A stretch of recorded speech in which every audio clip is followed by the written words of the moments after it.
Allahu Akbar, Allahu Akbar.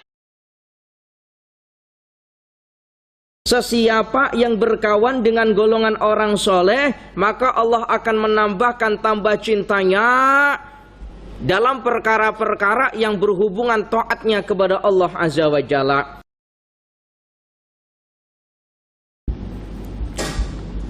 Bismillahirrahmanirrahim. Assalamualaikum warahmatullahi wabarakatuh. Alhamdulillahilladzi hadana bi ta'atihi wa jazruna an ma'siyatihi wa ashhadu an la ilaha illallahu bi wahdaniyatihi wa ashhadu anna Muhammadan abduhu wa rasuluh, amma ba'du. Hadirin jamaah muslimin wal muslimat rahimakumullah. Alhamdulillah, puji syukur kita kehadirat Allah atas segala nikmat yang telah diberikan kepada kita, sehingga dengan nikmat-nikmat itu Allah berikan kesempatan kepada kita untuk istiqomah hadir di dalam masjidnya yang tidak lain adalah lis-sholati, laksanakan ibadah sholat. Wa insyaallah duduk kita di dalam masjid ini atau masjid ini nanti akan menjadi salah satu saksi di hadapan Allah bahwa selama hidup kita termasuk golongan orang-orang yang soleh dan solehah. Allahumma amin ya rabbal alamin.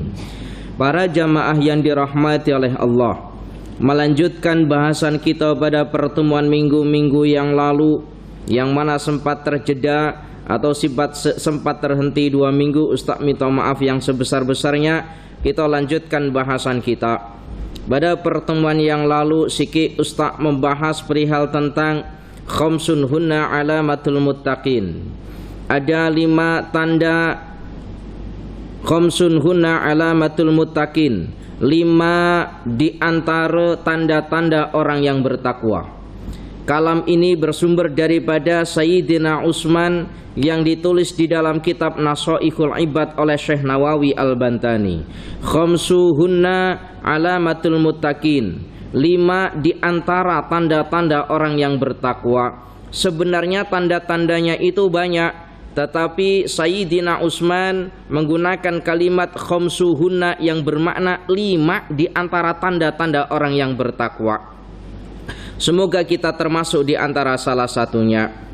Apa saja 5 di antara tanda-tanda orang yang bertakwa? Yang pertama, kata Sayyidina Utsman, awwaluha alla yujalisa illa man yuslihud dina ma'ahu. Yang pertama, tidak duduk atau tidak berkawan kecuali dengan orang-orang yang orang tersebut boleh menjadikan molek agamanya. Tidak duduk atau tidak berkawan dengan seseorang melainkan orang itu boleh menjadikan bagus agamanya. Boleh difahami ya. Tidak berkawan dengan seseorang kecuali orang itu boleh menjadikan tambah baik agamanya. Para jamaah yang dirahmati oleh Allah, dan sekian banyak kawan-kawan atau sekian banyak kelompok-kelompok itu yang boleh menjadikan kita molek dalam beragama, itu hanya 2 golongan. 2 golongan itu siapa? Kata Imam Al-Ghazali, yang pertama adalah golongan orang-orang soleh, dan yang kedua adalah golongan para ulama.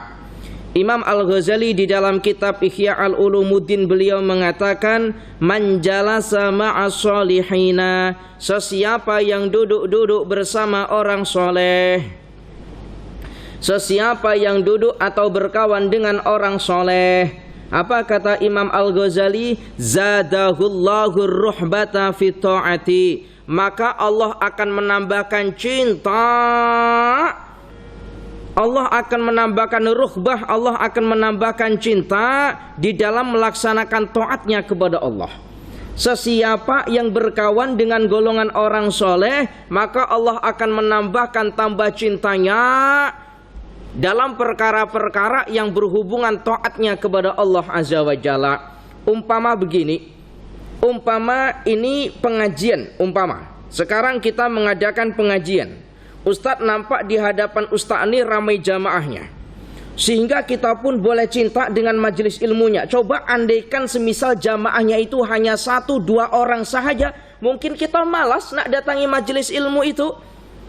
Sholat berjamaah Ustaz nampak ada 2-3-4 sof. Semangat kita melaksanakan ibadah sholat. Selepas assalamualaikum ditambah lagi dengan zikir lagi. Selepas itu ditambah dengan sholat ba'diyahnya, ditambah lagi dengan mendengarkan pengajian agamanya. Coba umpama kalau masjid ini hanya 1 atau 2 orang sahaja, mungkin juga malas kita mendengarkan atau aktiviti yang semacam ini. Berkumpul dengan orang soleh, tambah rasa cinta kita perihal tentang taatnya kepada Allah Azza wa Jalla. Lalu siapa sih yang dinamakan orang soleh? Nah, ini pertanyaannya sekarang, siapa yang dinamakan orang soleh? Orang soleh itu solihun, berasal daripada bahasa Arab yang asalnya solaha. Artinya apa? Solaha itu molek, bagus, baik, sama. Iya kan? Molek itu kan sama dengan bagus, baik, sama ya? Paham, sama. Jadi solaha itu maknanya baik.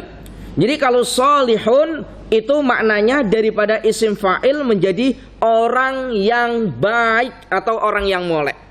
Orang yang molek bagaimana sehingga orang itu boleh mendapati derajat sebagai orang soleh atau dikatakan orang soleh? Tentu orang itu melakukan kebaikan-kebaikan yang diajarkan dalam agama sehingga dia mendapati derajat orang soleh. Melakukan kebaikan yang diajarkan oleh agama sehingga dia dikata sebagai orang soleh. Tanpa melakukan kebaikan dalam syarat agama, maka mustahil dia boleh dikata orang soleh. Kebaikan agama umpama apa yang disyariatkan oleh agama? Contoh sodakoh. Ada orang ahli sodakoh, maka orang ini dinamakan orang soleh. Ada orang ahli sholat berjamaah, orang ini dinamakan orang soleh. Ada orang ahli ilmu, maka orang ini dinamakan orang soleh. Jangan kita berpikir kalau orang soleh itu harus paket lengkap.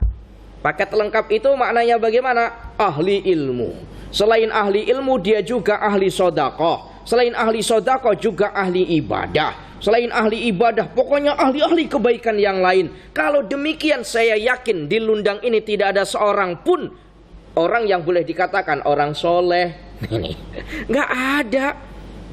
Maka al-mutasawwifin, para ulama tasawuf mengatakan adnas solihi tarku syirki. Kata para ulama tasawuf, serendah-rendahnya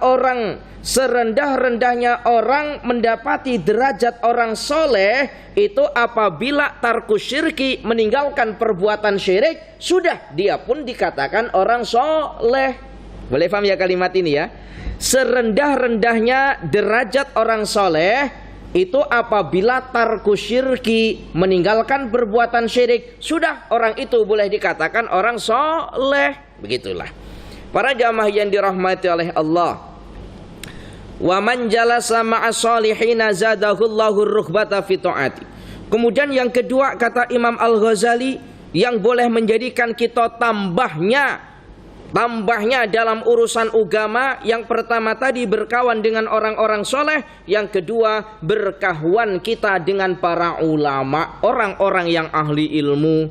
Kata Imam Al-Ghazali, man jalasa ma'al ulama'a, sesiapa yang duduk bersama para ulama, zadahullahul ilma wal wara'a, maka Allah akan menambahkan ilmu dan sifat wara'. Sesiapa yang duduk bersama dengan orang ahli ilmu, maka Allah akan tambahkan ilmunya.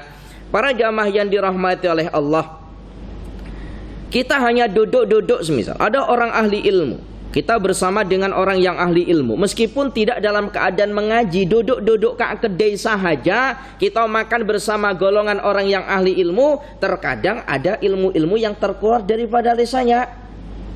Dan candaan-candaan atau gurauan orang yang ahli ilmu itu terkadang juga terkandung ilmu, ada ilmunya.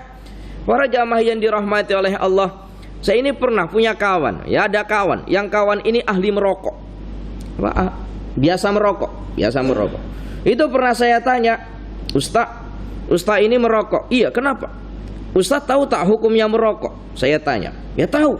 Apa hukumnya? Haram katanya. Nah kalau haram kenapa Ustaz merokok? Katanya. Sebab saya tahu kalau rokok itu hukumnya haram, maka setiap hari saya bakar terus rokok itu supaya tidak dirokok oleh orang lain katanya. Ya gurauan orang yang ahli ilmu. Secara kan masuk akal. Supaya saya tertawa kan. Jadi karena saya tahu hukumnya merokok, jadi saya bakar terus rokok itu supaya tidak dirokok oleh orang lain. Dibakarnya itu sambil dirokok kan. Para jamaah yang dirahmati oleh Allah, baginda Nabi itu ya suka bergurau, itu suka. Baginda Nabi itu pernah bergurau. Dan guraunya baginda Nabi tentu ada ilmunya. Kita kan pernah ya mendengar satu riwayat bahwa nanti di surga orang-orang tua akan kembali dalam keadaan muda. Itu ada perempuan tua bertanya kepada baginda Nabi, wahai baginda Nabi, nanti aku ini masuk ke dalam surga atau masuk ke dalam neraka? Jawab baginda Nabi, wahai orang tua, nanti di surga tak dodoh orang tua macam kamu. Nangis orang tua ini macam mana wahai baginda Nabi, kalau macam tuh nanti saya sengsara di akhirat. Baginda Nabi tersenyum, maknanya begini wahai orang tua, nanti di akhirat itu tidak ada orang tua akan kembali pada usiamu muda, umpama muda lagi, barulah tersenyum. Canda baginda Nabi ada ilmunya. Para jamaah yang dirahmati oleh Allah, lalu siapakah yang dinamakan ulama itu para jamaah? Siapakah yang dinamakan atau siapakah yang boleh disebut ulama? Ulama itu sebenarnya begini para jamaah. Seringkali kita itu memaknai dengan makna yang salah. Jadi perhatikan molek-molek. Ulama itu kalau dalam bahasa Arab, dalam ilmu nahwu itu dinamakan jamak taksir. Jamak taksir itu apa? Isim yang menunjukkan makna banyak yang berubah daripada mufradnya. Mufradnya itu alimun. Alimun itu maknanya orang satu ahli ilmu. Kemudian tasniyahnya alimani, dua orang ahli ilmu. Kemudian jamak taksirnya itu adalah ulama'u, para ulama yang maknanya orang ahli ilmu, lebih daripada 3. Seringkali kita kata, oh siapa itu? Oh beliau adalah ulama. Padahal kan orangnya cuma 1. Ini terkadang kita maknai demikian. Maka para jamaah yang dirahmati oleh Allah, kita boleh mengatakan, oh orang itu siapa? Kita boleh mengatakan, oh orang itu orang alim. Itu ya juga sama saja. Oh berarti orang itu orang yang ahli ilmu. Kalau kita katakan orang itu siapa? Orang itu ulama, silahkan. Tetapi kita mempunyai makna begini. Siapa orang itu? Oh orang itu ulama. Maknanya bagaimana? Orang itu adalah sebagian daripada orang-orang yang ahli ilmu. Maknanya pertama. Atau yang kedua kita sebut siapa beliau? Beliau adalah ulama. Ulama di sini maknanya adalah orang yang banyak menguasai ilmu. Jadi kita boleh menjelaskan. Para jamaah yang dirahmati oleh Allah. Lalu siapa sih yang dinamakan ulama itu? Syekh Nawawi Al-Bantani beliau mengatakan, yang dinamakan ulama itu bukan hanya setakat orang yang menguasai ilmu sahaja, boleh menyampaikan ilmu sahaja, bukan. Lalu siapa? Yang dinamakan ulama adalah orang yang menguasai ilmu agama dan dia juga mengamalkan apa yang ia kuasai dalam ilmunya. Beliaulah yang disebut dengan ulama. Para jamaah yang dirahmati oleh Allah. Jadi setakat ini bila saya mengajar Kak Majid, mengajar di hadapan para pelajar-pelajar Ustaz ini tidak pernah niat mengajar ilmu itu, tidak. Jadi kalau saya di hadapan jamaah semacam ini, lalu saya niat mengajar ilmu, kemudian saya dipanggil Ustaz karena saya telah mengajar ilmu, saya tidak punya niat demikian.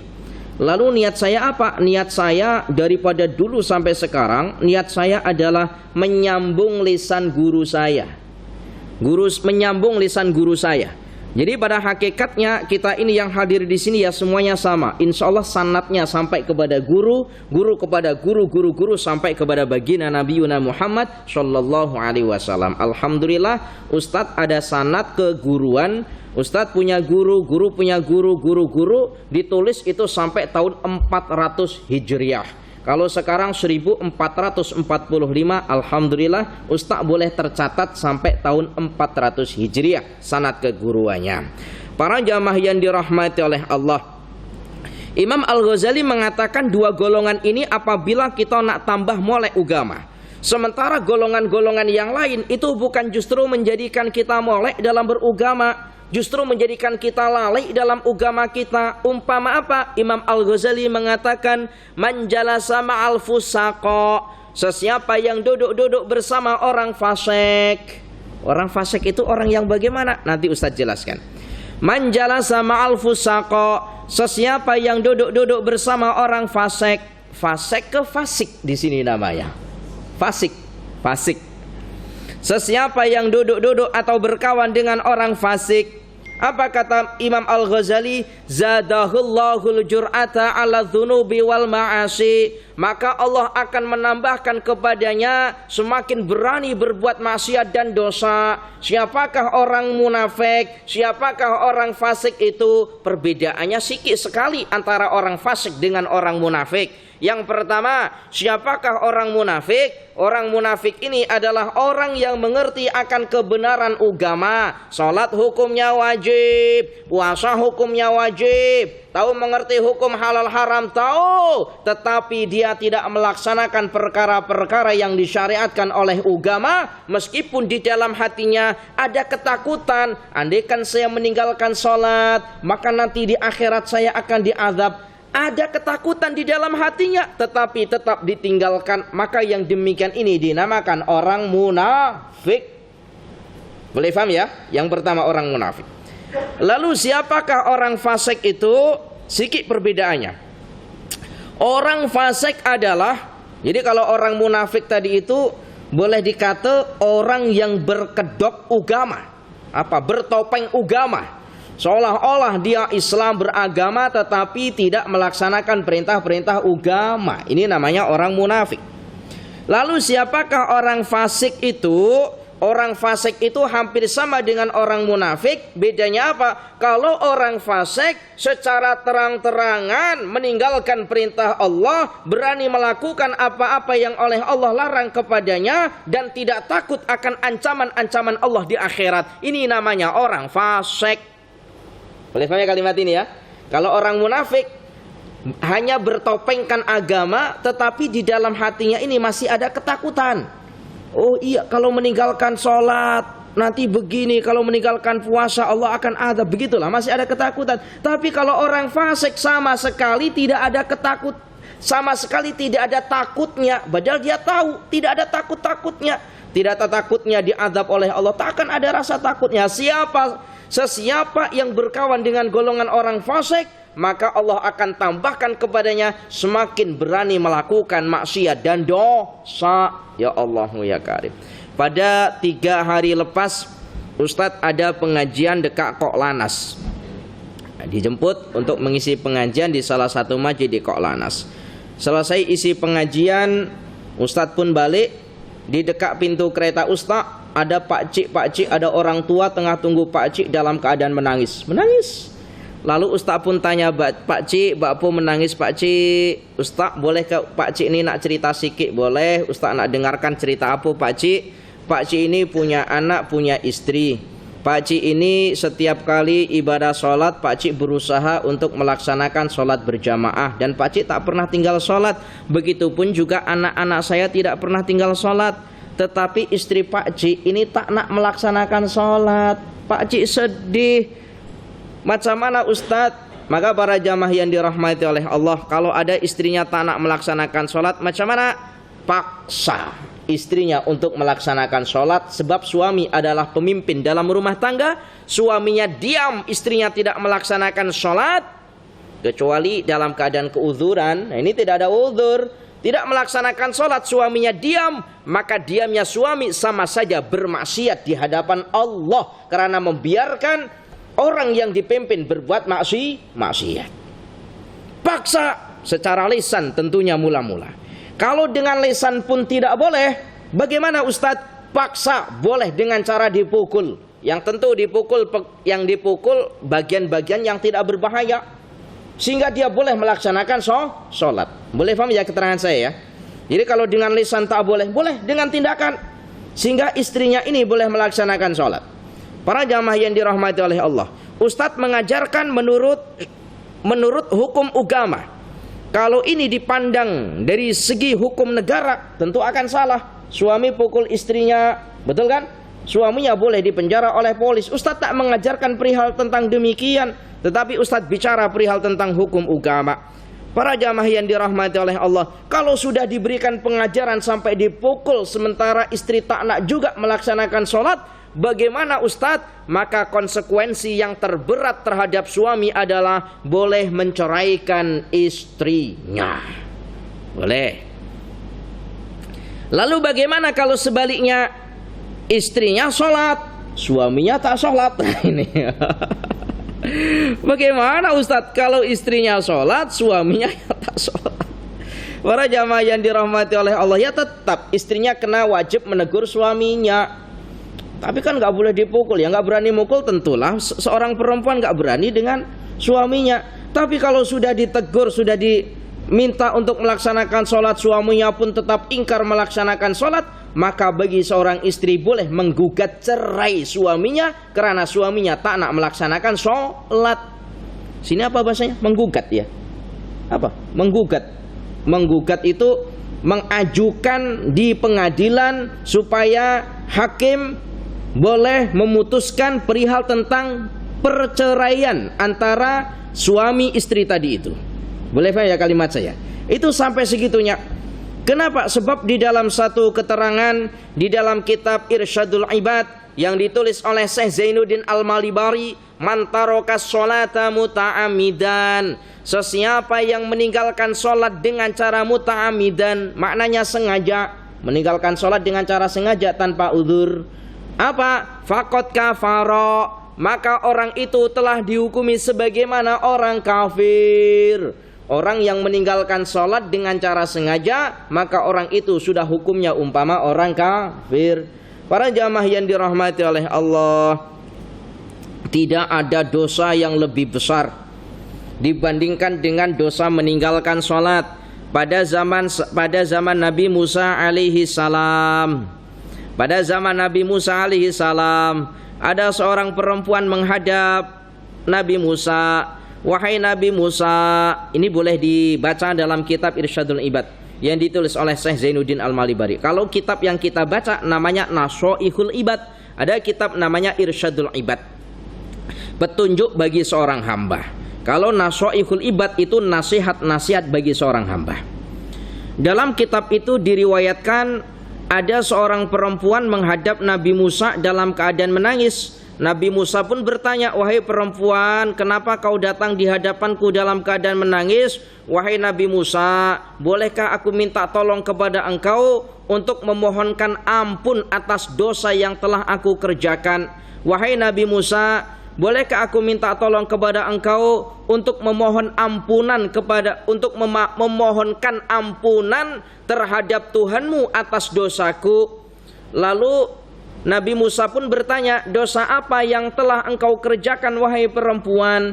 Wahai Nabi Musa, aku telah berbuat zina. Kata perempuan itu, selepas aku berbuat zina, aku hamil. Bila hamil, bayiku lahir. Bila selepas lahir daripada aku berbuat zina itu, bayiku aku bunuh.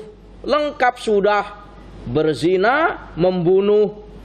Mohonkan ampunan atas dosa-dosa yang aku kerjakan wahai Nabi Musa kepada Tuhanmu yang tidak lain Allah. Apa kata Nabi Musa? Wahai perempuan, lekaslah kau pergi di hadapanku. Aku takut asbab dosamu Allah turunkan azab. Bila Allah turunkan azab, yang terkena azab bukan hanya engkau, tetapi orang-orang soleh yang tidak berbuat dosa pun akan terkena azab Allah. Lekaslah kau pergi di hadapanku, kata Nabi Musa kepada perempuan ini. Perempuan ini menangis, sedih. Para jamaah yang dirahmati oleh Allah, sebab teguran Allah terhadap kaum-kaum sebelum kaum baginda Nabi Sallallahu Alaihi Wasallam itu dengan diturunkan azab. Kalau itu yang menjadi, ada satu keterangan yang begini, umat-umat atau nabi-nabi sebelum baginda Nabi itu sangat iri sekali terhadap umat baginda Nabi. Kalau umat baginda Nabi berbuat maksiat, Allah sudah janjikan andaikan dia bertobat, Allah akan terima taubatnya. Sebagaimana pertemuan-pertemuan yang lalu Ustadz jelaskan, ada 5 perkara yang oleh Allah sudah siapkan 5 perkara yang lain. Sebelum kita melaksanakan 5 perkara, Allah sudah menyiapkan 5 perkara yang lain. Di antaranya apa? Andaikan ada orang yang bertaubat, Allah sudah menyiapkan, Allah akan terima taubatnya. Salah satunya, yang 4 apa? Ya ingat-ingat lagi lah apa yang 4 itu. Tak ingat dah Ustaz, dah lama dah. Para jamaah yang dirahmati oleh Allah, ya Allahu ya Karim. Lalu ketika perempuan ini pergi, datanglah malaikat Jibril di hadapan Nabi Musa. Ya Musa, kenapa engkau usir perempuan itu? Padahal perempuan itu nak bertaubat. Jawab Nabi Musa, wahai malaikat Jibril, adakah dosa yang lebih besar dibandingkan dengan dosa yang telah dikerjakan oleh perempuan tadi? Senyum malaikat Jibril, ada wahai Nabi Musa. Apa itu wahai malaikat Jibril? Tarikus sholah, orang yang meninggalkan ibadah sholat, dosanya lebih besar dibandingkan dengan segala macam maksiat yang ada. Andaikan dosa orang yang meninggalkan sholat ini boleh dikumpulkan menjadi satu, lalu ditimbang, lalu ditimbangkannya, maka bumi dan seisinya ini tidak lebih berat dibandingkan dengan dosa orang yang meninggalkan sholat dengan cara sengaja. Wa na'udzubillah min dzalik ya Allah. Para jamaah yang dirahmati oleh Allah. Lalu bagaimana Ustadz orang-orang yang pernah meninggalkan sholatnya? Bagaimana cara mentaubatinya? Apakah cukup istighfar sampai lidahnya berdarah? Tak cukup. Gimana kemarin cara mentaubatinya? Cara mentaubati orang-orang yang pernah meninggalkan sholat, bagaimana cara mentaubatinya? Biqodaiha, dengan cara mengqodainya. Selagi dia belum mengqodai daripada sholat yang dia tinggalkan, meskipun dia beristighfar sampai jutaan lisannya sampai berdarah, Allah belum terima lagi taubatnya. Berat kan ini? Ya Allahu ya Karim. Para jamaah yang dirahmati oleh Allah. Terus bagaimana Ustadz kalau ada orang Islam lalu murtad? Di saat dia murtad tentu kan tidak melaksanakan sholat-sholatnya, lalu dia Islam lagi, misal, bagaimana? Apakah dia wajib qadha? Jawabnya tetap wajib qadha. Tetap wajib qadha. Kecuali kalau dia ini asalnya memang bukan Islam, lalu kemudian dia masuk Islam. Apakah dia harus hitung umurnya berapa, kemudian dikali 1 hari 5 waktu, kemudian dia sholat sebanyak daripada sholat itu? Jawabnya tidak. Hanya dikhususkan bagi orang yang murtad. Paham ya ini ya? Jadi orang yang murtad keluar daripada agama, masuk lagi agama Islam, maka dia harus mengqadai sholat yang pernah dia tinggalkan di saat dia murtad atau keluar daripada agama. Para jamaah yang dirahmati oleh Allah, ya Allahu ya Karim, perihal tentang sholat. Para jamaah yang dirahmati oleh Allah. Kemudian perkara yang kedua, tanda-tanda khamsun hunna alamatul muttaqin, tanda orang-orang yang bertakwa. Yang kedua apa? Wa idza asabahu syai'un azimun minad dunya yarahu wabalin. Maknanya apa? Wa idza asabahu syai'un azimun minad dunya, apabila dia mendapati sesuatu yang besar perihal tentang perkara dunia, maka dia memikirkan akibat buruknya, bukan kebaikannya. Umpama apa? Awalnya kita miskin, tak ada harta, awalnya kita tak ada jawatan, lalu kita kerja, dengan kerja itu menjadi kaya raya, sesuatu yang besar dalam dunia. Maknanya sesuatu yang asalnya kita tidak ada, kemudian kita mendapatinya yang banyak. Itu maksudnya sesuatu yang besar dalam perkara dunia. Boleh paham ya kalimat saya ya?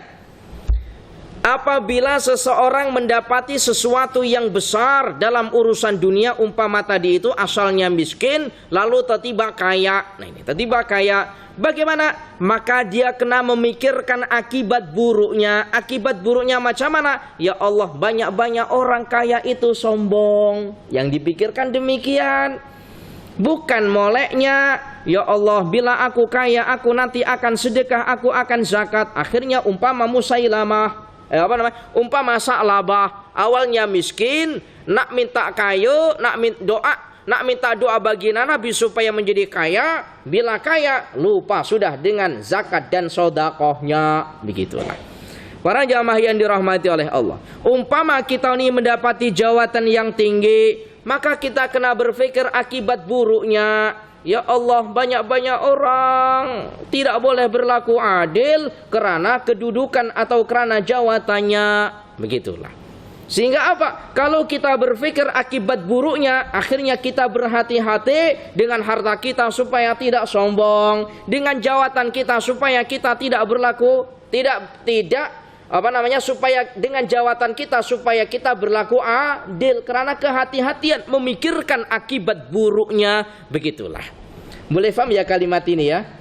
Boleh paham? Alhamdulillah. Jangan sampai enggak paham. Para jamaah yang dirahmati oleh Allah.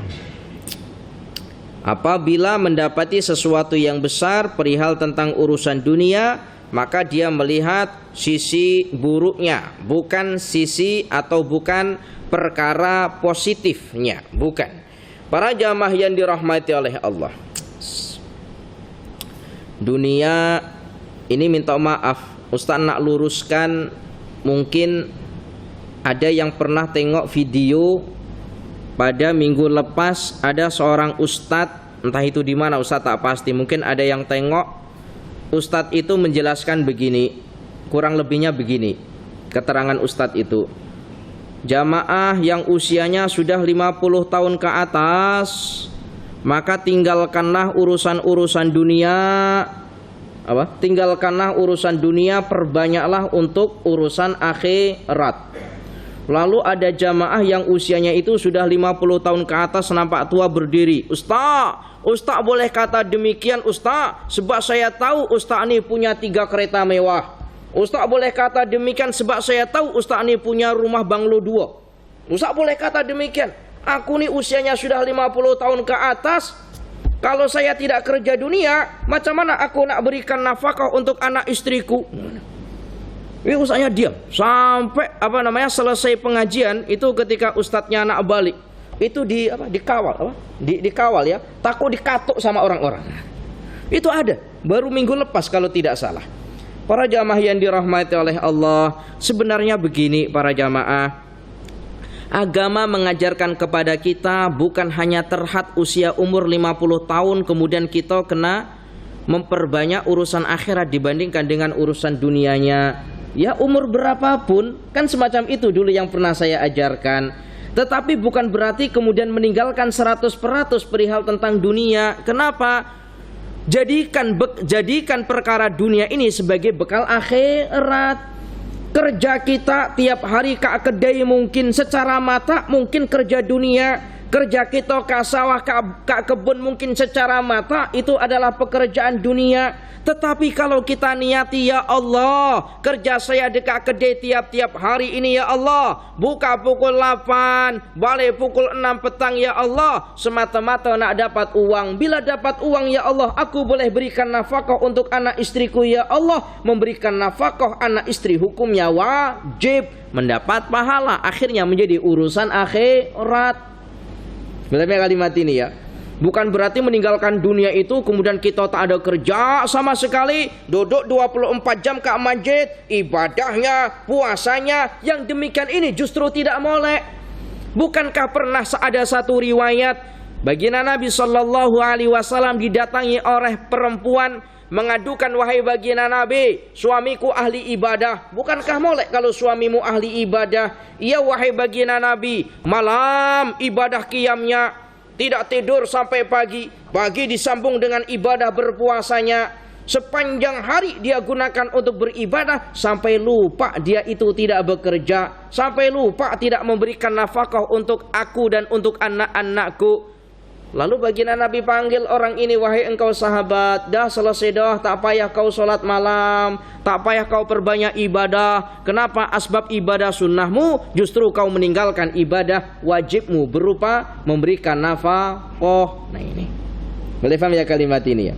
Ya Allah ya Karim, jom boleh. Bukan berarti meninggalkan dunia lalu kita duduk di masjid 24 jam zikir. Ada yang laki-laki kayak gitu. Nanti kalau IJK tengok ada laki-laki yang kayak gitu di masjid, tegur, balik ya, balik. Balik zikir saja, tengok istri dan anaknya tak boleh makan. Balik. Tapa. Nanti saya tanggung jawab. Tanggung jawab saya. Sebab ada sanadnya, baginda Nabi pernah tegur. Ada sanadnya. Para jamaah yang dirahmati oleh Allah. Kemudian yang ketiga, para jamaah, sudah masuk waktu sholat isya. Pukul sudah masuk? Belum lagi. Para jamaah yang dirahmati oleh Allah. Kemudian yang ketiga apa? Wa idza asabahu syai'un qalilun minad dini igtanama dzalika. Yang ketiga apa? Wa idza asabahu syai'un qalilun minad dini. Apabila dia mendapati sikit daripada perkara atau urusan agama, maka dia menganggap sesuatu yang besar atau sesuatu yang penting. Jadi kalau yang pertama tadi kan, apabila mendapati sesuatu yang besar perihal tentang urusan dunia, maka dia akan memikirkan akibat buruknya. Yang ketiga apa? Yang ketiga, apabila dia mendapati sesuatu yang kecil perihal tentang urusan agama, dia akan menganggapnya itu adalah perkara yang besar atau keuntungan yang besar. Boleh paham ya kalimat ini? Contohnya begini. Mungkin kita ini berpikir begini. Ya Allah, bagaimana saya ini boleh melakukan ibadah sholat dengan khusyuk? Begini kita memikirkan yang demikian. Tetapi ada perkara yang kecil, yang perkara kecil ini menyebabkan bolehnya kita sholat dengan cara yang khusyuk. Tetapi perkara yang kecil ini tidak kita pikirkan. Apa perkara yang kecil itu? Sebelum sholat ada syarat-syaratnya di luar sholat, yaitu berupa suci atau berwudu. Wudunya tidak dibaiki, kita memikirkan sholatnya saja. Lemnya kalimat ini ya. Jadi dimulai daripada perkara yang kecil, wudu kita molekkan. Kalau wudunya sudah molek, wah insya Allah sholatnya pun nanti akan ikut molek. Begitulah. Jadi kalau kita mendapati perkara yang kecil, umpama kita ini hanya pandai berwudu saja, yakinlah dan kita anggap perkara yang kecil berupa wudu kita pandai itu merupakan sesuatu keuntungan yang besar. Para jamaah yang dirahmati oleh Allah, jujur dulu ketika saya mondok pertama kali, niat saya hanya supaya saya ini pandai berwudu, gitu saja. Ketika berwudu pandai, akhirnya macam mana sholatnya molek. Kalau sholatnya sudah molek, macam mana saya nak belajar ilmu-ilmu yang lain. Begitulah para jamaah. Jangan kemudian kita berpikir nak belajar ilmu-ilmu yang tinggi, tapi ilmu yang kecil kita tidak memahaminya. Para jamaah yang dirahmati oleh Allah, wa idza asabahu syai'un qalilun minad dini ihtanama dzalika. Perkara-perkara yang kecil dalam urusan ilmu itu masya Allah. Allah itu kalau oleh Allah sudah ditunjukkan satu perkara yang berhubungan dengan ilmu, itu satu nikmat yang besar. Kenapa saya katakan satu nikmat yang besar? Para jamaah yang dirahmati oleh Allah, sebab dalam satu hadis baginda Nabi Muhammad sallallahu alaihi wasallam sampaikan, sesiapa yang berharap oleh Allah dikehendaki untuk menjadi baik, maka Allah akan tunjukkan berupa urusan agama. Allah akan tunjukkan perihal tentang ilmu agama.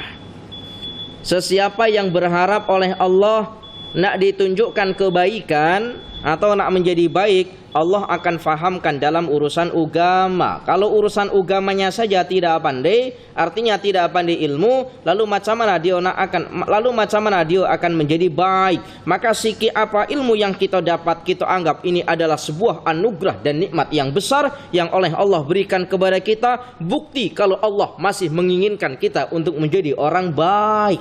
Ya Allah ya kan. Maka saya sangat bahagia sekali ketika di masjid-masjid datang orang yang usianya tua-tua sekedar mendengarkan nasihat, itu bahagia sekali.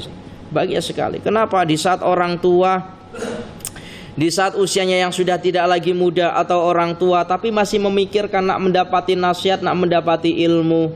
Dan ini sesuai apa yang dikatakan oleh Hasan Al-Basri, arba'atun hasanatun walakin arba'atan minha ahsanu. Ada 4 perkara yang molek, tetapi ada 4 perkara yang jauh lebih molek. Itu yang pertama adalah taubatnya orang yang usianya sudah tua, itu molek. Orang tua bertaubat, tiap hari hadir di masjid, dengarkan nasihat agama, sholat berjamaah, zikirnya, molek. Tetapi walakin minasyabi, akan tetapi taubatnya orang yang usianya masih muda jauh lebih molek dibandingkan dengan taubatnya orang tua. Tetapi yang demikian ini terbalik, sikit sekali masjid-masjid dipenuhi oleh orang-orang yang usianya muda, yang banyak usianya tua-tua. Dan sebaliknya ada kalimat arba'atun qabihun, ada 4 perkara yang tidak molek, tetapi ada 4 perkara yang jauh tidak molek. Di antaranya adalah orang tua yang bermaksiat. Seorang pemuda yang bermaksiat itu tidak molek, tentu tidak molek. Tetapi orang tua yang bermaksiat jauh tidak molek. Ini, ya Allah ya Karim. Jadi orang tua bertaubat itu molek, tapi kalau masih muda bertaubat jauh lebih molek. Dan sebaliknya, orang tua bermaksiat itu tidak molek.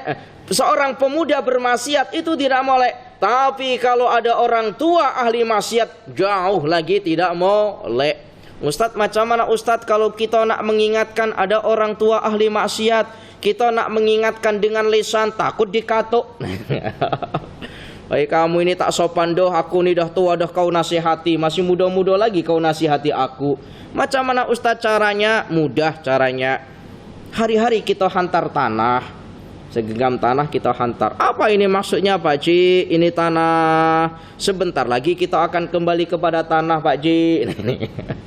Bila kita nasihati orang yang usianya lebih tua, orang tua tak nak taubat, ajaklah sering-sering jalan di dekat kubur. Ada apa kau ajak aku tiap-tiap pagi jalan di dekat-dekat kubur Pak Cik? Kita ni dah tua dah Pak Cik, sebentar lagi kita macam dia Pak Cik. Kalau sudah macam dia Pak Cik, dah tak boleh lagi kita taubat Pak Cik. Siksa di alam kubur Pak Cik yang kita dapat. Maka dalam agama itu, perbanyaklah engkau berziarah kepada orang mati supaya kita ingat akan kematian. Ya Allahu ya Karim. Cukup. InsyaAllah kita lanjutkan pada pertemuan yang akan datang. Perkara khamsun huna alamatul muttaqin. Kata Sayyidina Utsman, ada 5 di antara tanda-tanda orang-orang yang bertakwa. Yang pertama tadi adalah tidak berkawan dengan orang-orang kecuali orang tersebut boleh menjadikan molek agamanya. Yang kedua, apabila dia mendapati perkara yang besar dalam urusan dunia, maka dia akan memikirkan perkara buruknya. Kemudian yang ketiga, apabila dia mendapati perkara yang kecil dalam urusan agama, maka dia menganggap perkara yang kecil itu adalah sesuatu keuntungan yang besar. Yang keempat dan yang kelima, insyaallah akan kita bahas pada minggu hadapan. Insyaallah. Al-afu minkum, mohon maaf apabila ada kesalahan. Ihdinas siratal mustaqim. Assalamualaikum warahmatullahi wabarakatuh.